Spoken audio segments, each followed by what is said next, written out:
Olá, pessoal. Hoje a gente está aqui pela Onconews, tendo o prazer novamente de falar com a doutora Fátima Cardoso, que é diretora da Unidade de Câncer de Mama do Hospital Chapolimau de Lisboa. Estou aqui também com o meu amigo, o Dr. Felipe Ades, que é oncologista clínico do Hospital Oswaldo Cruz e do Pérola Baito, e eu, Silvio Gromberg, que sou mastologista do Centro de Oncologia do Hospital Israelita Albert Einstein e da BP Mirante. Fátima, muito obrigado por estar aqui conosco mais uma vez, né, nesse bate-papo interessante que é bem importante para todos os nossos ouvintes, né? Muito obrigada pelo convite também. Obrigado. Doutora Fátima, atualmente a gente já está convivendo com cerca de 7 meses da pandemia e acho que a gente, infelizmente, aprendeu bastante coisa de um jeito ruim, vamos dizer assim, né? E acho que a gente também hoje tem um maior preparo em relação aos controles e normas de segurança, tanto para os pacientes quanto para os médicos, né, que estão atuando nessa situação. As normativas do mundo foram unânimes no caso de priorizar o tratamento sistêmico, principalmente como terapia hormonal, e em seguida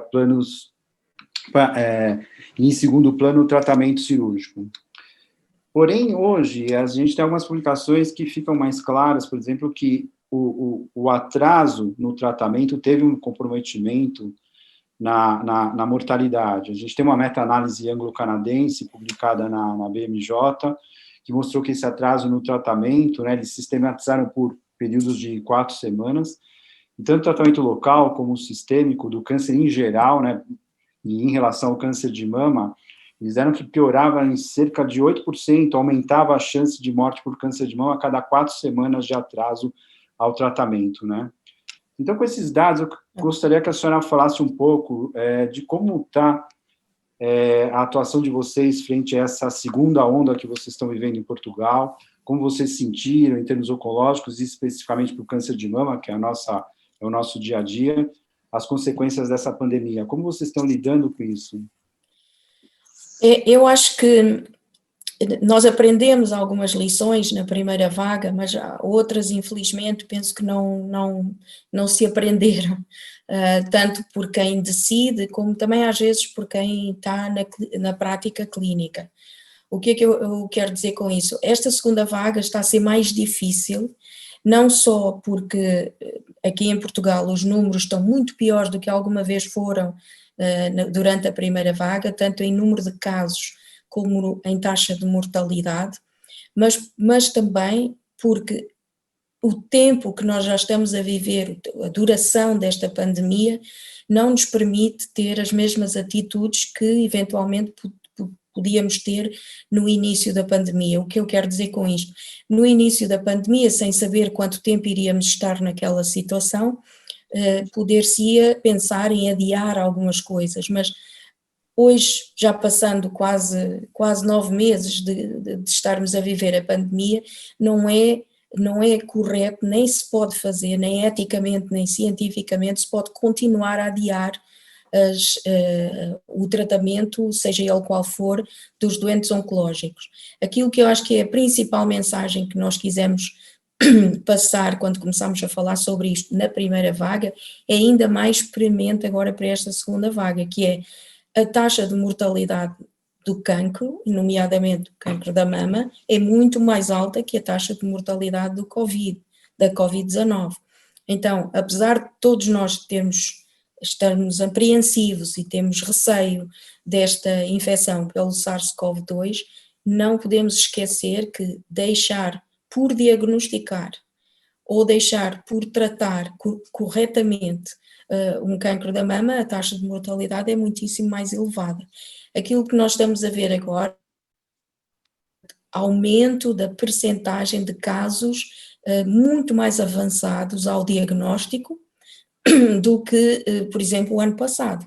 Não é? E isto não aconteceu, por exemplo, doentes começaram com sintomas no início do ano, que tinham consulta marcada para a volta de março, abril, com o seu médico de família ou em algum hospital, foi adiado e só conseguiram fazer exames depois do verão.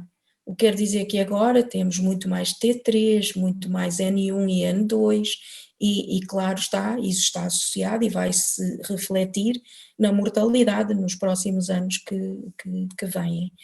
Por outro lado, se podíamos adiar algumas coisas no início da pandemia, pensando que se calhar iriam ser 6 meses ou algo assim parecido, agora sem fim à vista, e já com 9 meses para trás de nós agora estamos a tentar fazer tudo o mais normal, se podemos chamar assim, possível, o mais normal possível, e as únicas coisas que estamos a adiar é mesmo aquilo que não seja relativo ao tratamento oncológico, por exemplo, cirurgias profiláticas, por exemplo, finalizações de reconstrução, porque tudo o resto nós estamos a tentar fazer o mais dentro do tempo ideal possível.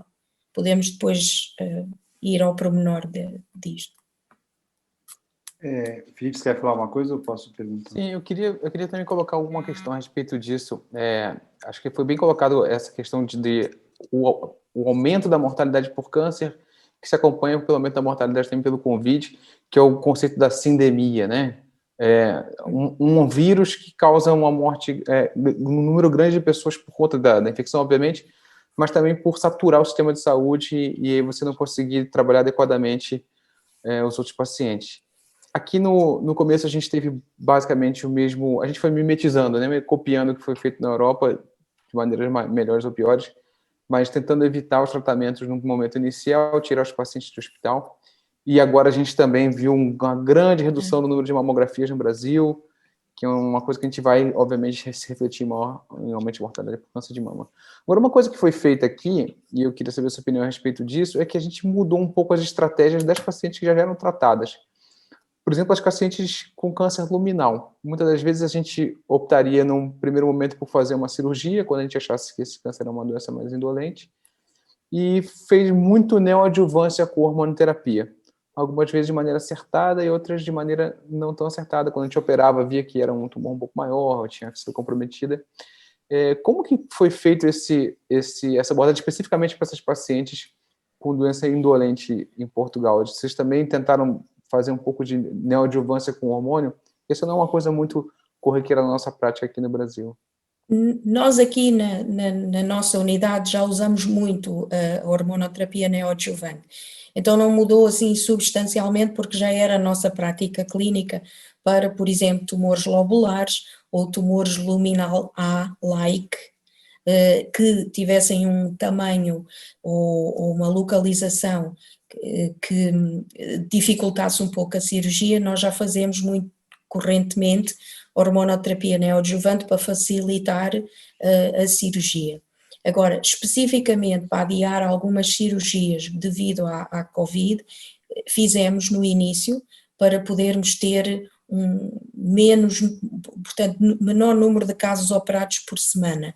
Isso também teve a ver com o facto de, por motivos de segurança, foi fechada uma parte do internamento e nós ficámos com alguma limitação de número de camas. Então tivemos isto nós não somos um hospital Covid, como a maioria dos centros oncológicos, ou posso dizer todos os centros oncológicos aqui em Portugal, os institutos de oncologia, são hospitais não Covid. Aqueles hospitais gerais que têm também departamentos de oncologia, aí já é uma situação muito mais difícil, porque muitos deles são hospitais Covid e, portanto, o departamento de oncologia ficou muito mais limitado naquilo que podia fazer. Nós, como somos um centro oncológico, tal como os centros oncológicos públicos, somos um hospital não Covid. No entanto, eu penso que também vocês se depararam com o mesmo problema e com a mesma ansiedade, que é, numa situação de pandemia, com dificuldade em número de ventiladores, nós temos muito medo que um doente oncológico seja colocado no final da lista, não é? Em termos de prioridade para ser ligado a um ventilador. Então, por uma questão de prevenção, também guardámos umas camas para o caso de termos doentes infectados que tenham que ser tratados, possamos fazê-lo aqui na nossa instituição. Isso veio trazer limitações de camas disponíveis para os internamentos necessários. Então tivemos que estender, vamos dizer assim, a limitar o número de cirurgias por semana, não parando, mas diminuindo o número. E então utilizámos a hormonoterapia neoadjuvante, talvez um pouco mais, exatamente nesse sentido. Não é? De qualquer forma, em relação, por exemplo, à quimioterapia neoadjuvante, a nossa prática clínica é sempre que há indicação para quimioterapia fazê-la em neoadjuvância. Então também não mudámos muito, mas sei que outros centros que não tinham essa prática começaram a utilizar tanto a quimioterapia como a hormonoterapia neoadjuvante no sentido de poder programar melhor as cirurgias e evitar demasiadas cirurgias ao mesmo tempo. Eu acho que aquilo que eu poderia recomendar é tomar essa decisão de hormonoterapia ou quimioterapia, esquecendo a pandemia, tomar a decisão corretamente, os doentes têm indicação para fazer uma coisa ou outra, e depois sim, em vez de fazerem adjuvante, fazerem neoadjuvante, mas não esquecer de verificar a resposta, porque aquilo que o Filipe estava a dizer é muito importante. Se coloca alguém em hormonoterapia neoadjuvante, mas não verifica a resposta, pode estar a fazer errado, não é? E portanto, algo que me faz um pouco perturba muito, porque tenho ouvido também relatos dos doentes, é que há médicos que sistematicamente estão a fazer apenas telemedicina. E assim, nós temos que examinar. Como é que eu posso saber se a hormonoterapia está a fazer efeito se eu não examino, se não faço um exame físico ou se pelo menos não faço que o doente venha cá fazer uma ecografia? Como é que sei? Não é? Eu pelo telefone não dá para fazer. Acho que as pessoas têm que ter essa noção. Sim, para determinadas coisas, nomeadamente seguimentos, sou sempre a favor de telemedicina, mas para doentes em tratamento isso não se aplica e nós continuamos a ver, aqui na minha instituição, continuamos a ver as doentes fisicamente. Depois, por outro lado, mesmo para os follow-ups, enquanto no início nós transformámos todos os follow-ups em visita virtual, eu agora tenho uma certa dificuldade, que vou deixar passar o ano inteiro sem ver esses doentes, não é? Vou deixar passar mais de um ano sem uma visita presencial. Começo a ter uma dificuldade em fazer isso, de forma que agora há mais uma discussão com o doente e se o doente não se sentir confortável de ficar mais de um ano sem qualquer visita presencial, estamos a permitir também a alguns desses doentes a vir. Por vezes são os próprios doentes que não se sentem confortáveis em vir, porque têm medo e etc. Mas acho que tem que haver uma dose muito grande de bom senso e de pensar que nós não podemos, como médicos, fazer tudo pelo telefone, não dá. Há uma parte que é indispensável, que é o exame físico, e não podemos constantemente adiar. Em relação às doentes metastáticas, a nossa política tem sido, mesmo na primeira vaga e agora na segunda, nós as doentes metastáticas vemos todas, presencialmente. O que eu queria, aproveitando esse assunto, a gente aqui no Brasil teve uma primeira onda muito forte e a gente percebeu, a política era do ficar em casa, não sair às ruas, e quando melhorou um pouco, a gente percebeu realmente um número muito grande de casos avançados que chegaram na prática diária. Teve uma demanda reprimida muito grande. Mas, ao mesmo tempo, a gente percebeu, por exemplo, ainda em relação até esse ponto do Luminal-A, que às vezes as condutas preconizadas, elas fogem um pouco, acabaram fugindo um pouco do padrão que a gente está habituado. Então, por exemplo, uma paciente Luminal-A-like de 50 anos, que eventualmente faria uma cirurgia upfront, pelo medo da cirurgia, que tem 10 vezes mais complicação pelos estudos chineses, ou 2 vezes mais chance de ir para uma UTI, a gente acabou adiando e dando hormonioterapia, e quando foi se operar essa paciente, a paciente, por exemplo, tinha às vezes um linfonodo maciçamente comprometido, que clinicamente na investigação prévia não tinha. Então, se essa paciente tivesse sido operada, tivesse um linfonodo comprometido, eventualmente poderíamos usar o Oncotype ou então pensar em alguma estratégia. No final, ela saiu do nosso planejamento que a gente conhece. Como vocês estão manejando esses casos que acabaram de uma maneira extrapolando as condutas, os manejos corriqueiros ou habituais que a gente tem de apoio na literatura? Pois, por isso é que eu disse que mesmo na primeira onda, nós tentámos ao mínimo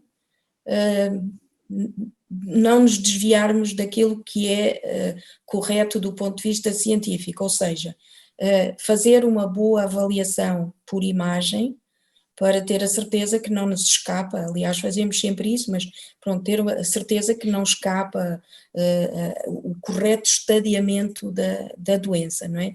E por outro lado, mesmo que tenhamos uma opção de começar na neoadjuvância, depois ter o cuidado de verificar, seja por exame físico ou por ecografia, a resposta a esse tratamento para poder decidir se a determinado momento, não são muitas os doentes que têm, por exemplo, progressão da doença quando estão sobre a hormonoterapia neoadjuvante, não são muitos, mas se acontecer, para se poder ir imediatamente para a cirurgia, dando prioridade a essa doente. Portanto, aquilo que eu posso sugerir é de não baixar a guarda, continuar a verificar tudo muito corretamente para não nos escapar nenhuma situação grave, que acho que é mais fácil. Andamos todos muito mais cansados, toda a equipa, porque aquilo que notamos, penso que vocês notam também, é para se produzir o mesmo tem que se trabalhar 2 a 3 vezes mais do que se trabalhava, porque tudo demora mais tempo, há desinfecção entre cada doente, há toda uma série de cuidados que tem que se fazer, que faz com que a prática clínica demore mais tempo do que costumava demorar. Então, todos nós andamos cansados e é mais fácil cometer erros se andarmos cansados. Então, é sobretudo isso, é ter aquilo que se chama Standard Operation Procedures, seguir as nossas guidelines, as nossas recomendações, sempre discutir na reunião multidisciplinar e ter uma interajuda muito grande entre pessoal médico e pessoal de enfermagem, exatamente para não nos escapar nada que pelo cansaço possamos cometer algum erro devido ao cansaço. Felipe? Essa questão é importante, eu ia perguntar justamente sobre isso. Como que os hospitais se organizaram, né? A gente sabe que a gente teve um grande número de infecções entre os profissionais da área de saúde. A gente tem hospitais aqui no Brasil que mais da metade dos profissionais foram infectados. Eu tive colegas pessoalmente que ficaram em UTI pronados vários dias. Como que vocês organizaram as equipes assistenciais dentro do hospital? Houve uma divisão em equipes? Como é que era feito os horários de descanso, almoço? Como funcionou isso? Então, como disse, é mais fácil num hospital que não é Covid, como o nosso, do que foi nos hospitais Covid. Nos hospitais Covid, muitos oncologistas foram desviados para ir para as urgências e para as UTIs e para ajudar no tratamento de doentes Covid. Isso foi um problema. Nós aqui, sendo um hospital não Covid, assim como os institutos de oncologia públicos, aquilo que tentámos fazer foi dividir as equipas, tendo quase que rodando metade da equipa num dia, metade da equipa no outro. Nem sempre foi possível fazer isso e, por exemplo, agora neste momento não está a ser possível, porque, como disse, estamos a tentar manter a atividade o mais normal possível dentro desta segunda vaga, porque não podemos continuar a adiar, né? Mas na primeira vaga tentámos dividir, sobretudo as equipas cirúrgicas, fazer 2 equipas espelho, em que uma está num dia e outra está no outro, precisamente porque se houver algum problema e alguém ficar infectado, não ser a equipa toda, a equipa cirúrgica toda que fica infectada. Não é fácil, Para quem dirige uma unidade é muito complicado fazer esta gestão dos horários de todos e claro, também foi preciso uma dedicação muito grande de todos para aceitarem fazer horários um pouco diferentes do horário habitual, não é? Não pode vir tudo de manhã, teve que se dividir manhãs e tardes, e isso fez também não só com os médicos, mas com o pessoal de enfermagem e também com o pessoal administrativo, dividindo em equipas de espelho que rodassem. Acho que a controvérsia está mais, ninguém chegou a uma conclusão, é exatamente se rodam por dias, se rodam por semanas, se rodam por cada 2 semanas. Então os hospitais decidiram um bocadinho individualmente, vamos dizer assim. Não houve consistência a dizer quando se faz equipas em espelho devem rodar cada 2 semanas, por exemplo, tendo em conta que a quarentena em princípio são 10 a 15 dias. Aí eu acho que pelo menos da nossa parte nós sentimos um pouco falta de orientação da parte do Ministério da Saúde e da parte da Direção-Geral de Saúde, de uma forma, dizendo então o que era melhor fazer, apesar de que eu também não gosto de criticar, porque acho que para os nossos colegas nessas posições também não foi fácil, porque ninguém sabia, não é? Até mesmo a Organização Mundial de Saúde nem sempre deu as indicações mais adequadas e todos nós fomos aprendendo com os erros. É que aquilo que posso sugerir para esta segunda vaga, mais uma vez, é dependendo da quantidade de trabalho que estão a tentar manter e dentro do possível, tentar organizar em equipas, rodando. Por exemplo, neste momento eu não consigo rodar as equipas de 15 em 15 dias, não tenho capacidade para fazer, mas posso permitir que algumas pessoas possam fazer alguma parte do trabalho em teletrabalho, outra parte do trabalho presencialmente e tentar dividir as equipas dessa forma. Aqui no Brasil, acho que depois que entrou a primeira onda, a gente começou a testar os pacientes de maneira geral, né? E isso facilitou com que a gente pudesse indicar a cirurgia upfront em muitos casos. Mas a gente, como eu citei antes, a gente tem vários pacientes que fugiram aos protocolos ideais e que deixaram a equipe meia desnorteada em relação ao estabelecimento de conduta posterior. A senhora, no seu serviço, tem um percentual tem uma ideia desse número de casos que acabaram tendo que ser uma situação adaptativa ou fora um pouco do tratamento convencional para poder ajudar os pacientes? Tem uma ideia como foi? Aqui na nossa instituição, particularmente, nós tivemos muito poucos desses casos. Estamos a ter alguns casos agora, mais do que na primeira vaga, de pessoas que são infectadas durante o tratamento e que demoram muito tempo a negativar. Por exemplo, tivemos uma doente que se infectou no final da quimioterapia, e nós parámos a quimioterapia, sobretudo quimioterapia que seja imunossupressora, para já a nossa atitude tem sido suspender, deixar negativar, resolver o problema da infecção e só depois recomeçar. O que aconteceu nessa senhora, ela demorou muito tempo, mais do que um mês, a ficar negativa. Então aí levantam-se outros problemas, que é o que fazemos, não é? Quanto tempo se pode esperar entre 2 ciclos de quimioterapia e mantendo a eficácia da quimioterapia. Houve outra senhora que tinha acabado quimioterapia neoadjuvante, devia ser operada e demorou 6 semanas a negativar, então a cirurgia já estava em 6 semanas e a cirurgia não podia ter sido feita, então acabámos por operar a doente positiva. Isso, houve uma disponibilidade muito grande, veio uma equipa ao sábado, numa sala de operações dedicada.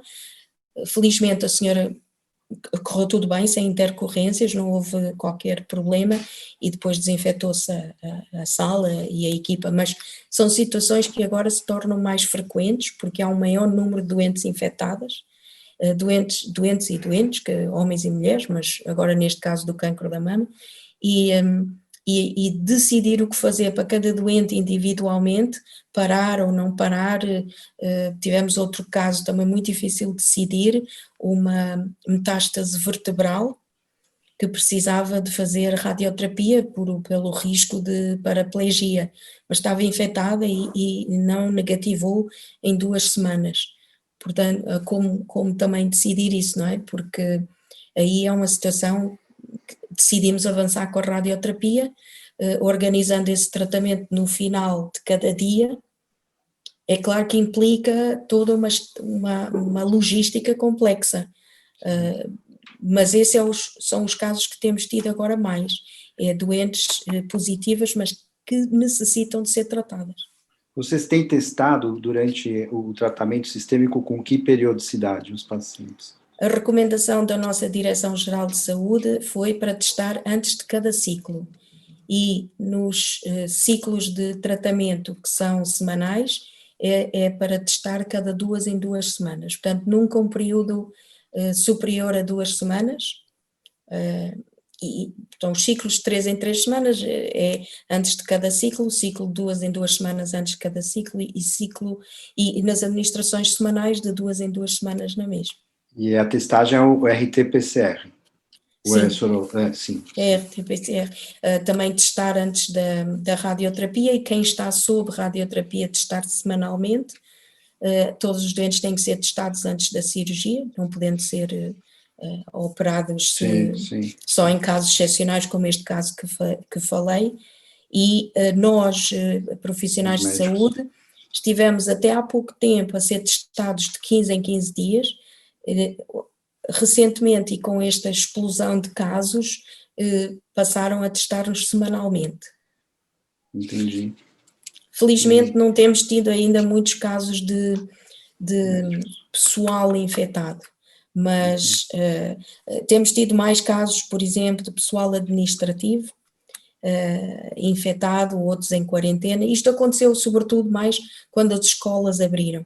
Nós tivemos um período com as escolas fechadas ou com as escolas em tele-ensino.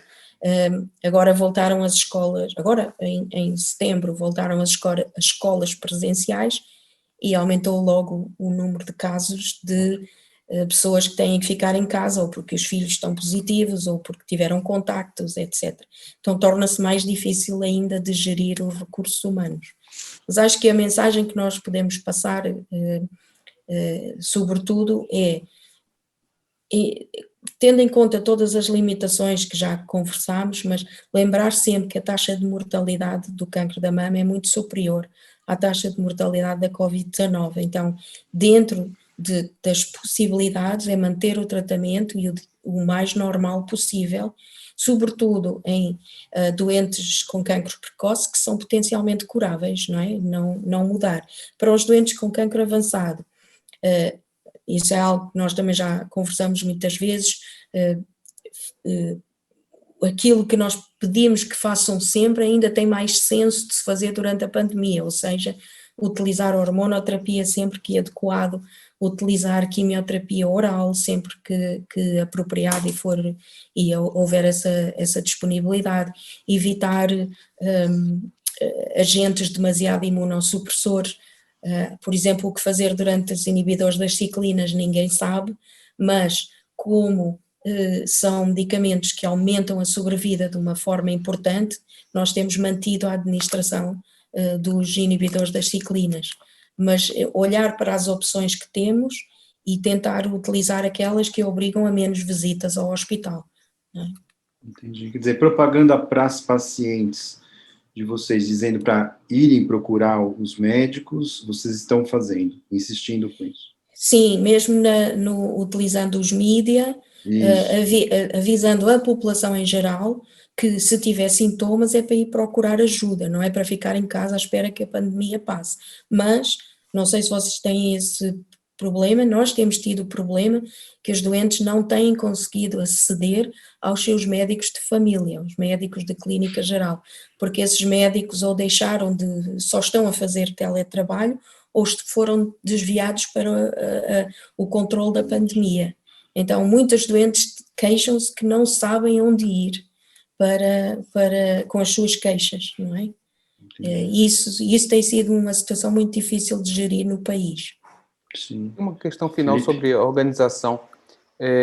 A gente sabe que as pacientes com câncer de mama são um grupo muito heterogêneo de acordo com o risco de infecção, né? Pacientes com câncer de mama inicial teriam um risco menor, porque elas não estão sob imunossupressão, mas você tem pacientes de câncer de mama metastática, que a gente sabe que tem um risco 5 a 10 vezes maior de pegar uma forma grave, pós-operatório. Do ponto de vista prático, quando a gente vai organizar as consultas, vocês têm feito a separação entre essas populações de pacientes? Um dia vai ser só pós-operatório, um dia vai ser só paciente metastática? Não conseguimos, não temos recurso para fazer isso, não dá. Aquilo que temos tido não entram acompanhantes, as doentes vêm sozinhas, abrimos uma exceção nas primeiras consultas, porque é necessário que, como sabem, não é? As doentes não ouvem bem tudo aquilo que nós dizemos numa primeira consulta, é demasiada informação. Então deixamos vir um acompanhante nas primeiras consultas para ajudar a assimilar a informação toda, mas nas restantes consultas têm que vir sozinhas. Também não há visitas aos doentes internados, o que levanta um problema grave dos doentes em cuidados paliativos. É terrível, é uma situação terrível não poder ter a família ao pé quando se está internado em cuidados paliativos no meio da pandemia, mas dentro do que é possível, as doentes entram todas com máscara, desinfecção, faz-se um screening prévio na véspera para sintomas, quem tem sintomas sugestivos não vem, e desinfeta-se continuamente as salas de espera, assim como se desinfeta os gabinetes entre cada doente, não é? É assim que tem-se tentado limitar através dessas medidas. Bom, doutora Fátima, acho que o nosso tempo já está bem extenso. Queria agradecer mais uma vez a senhora pela amável doação do seu tempo, né, e ajudar aqui a gente com a experiência de vocês. É fundamental isso para os nossos médicos, uma vez que vocês estão na nossa frente aí em relação à pandemia, em relação a essa dificuldade toda.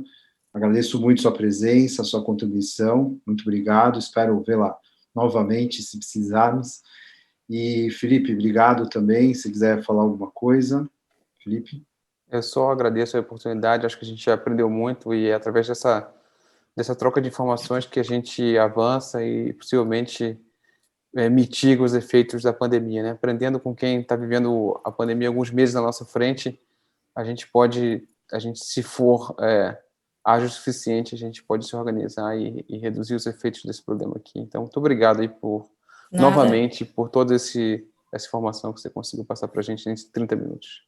Doutora Quero Fátima, que corra tudo bem. Muito obrigada e que corra tudo bem aí também e que se organizem. Obrigado, viu? Muito obrigado. De nada. Bom dia.